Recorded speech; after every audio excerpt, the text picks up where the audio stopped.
Hello mga ka-haters! Ayan, so magandang hapon po sa inyong lahat. Andito naman po tayo para sa isang komento. Ayan, sa isang reactions. Ayan, tungkol sa ating pinakamamahal na Dasbea. Yes! Kasi nga, meron naman tayo nakitang clip.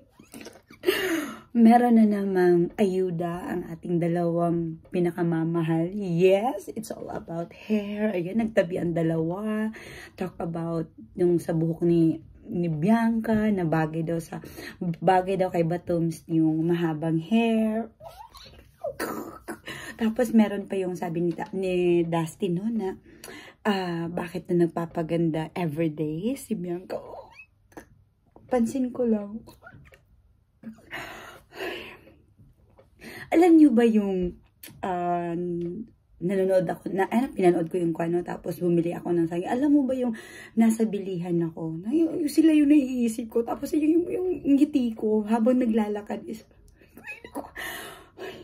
ay nako, in love na talaga ako sa dalawa, promise. Alam nyo ba, first time kong ganito sa kanila na yung parang everyday na may pa-reaction videos ako sa kanila or may nakikitang clip, ayan, nagre-react ako. First time talaga to mga ka-haters. So, pagbigyan nyo na, hayaan nyo na, dahil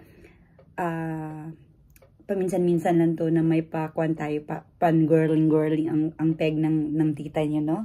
Pero, yun na nga, masaya tayo, lalo na sa mga Dasbea fans dyan na may ayuda tayo ngayong araw na to. Yes, kasi diba si Pops at saka si Batums natin. So yun na mga ka-haters, ikon ko lang talaga yung saya na nararamdaman ko na naman ngayon tungkol sa ayuda ng ating dalawang pinakamamahal, si Pops at saka si Batums. Ayan. Pero excited na ako mamaya sa episodes kasi nga diba si Klang at saka si AZ.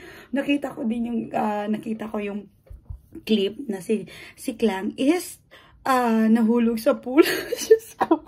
Tapos si AZ puro mukhang bibig niya ay sikon sa bukang ang tawag nun, bukang bibig, hindi ko alam, basta yung puro na sabi niya Ralph, in love na talaga si AZ. Well naman, hindi naman din talaga maiwasan na ma-in-love kayo sa loob ng bahay, di ba? Marami naman yung mga past din sa mga past na mga episodes ng PBB, marami ding nagkakagustuhan, diba?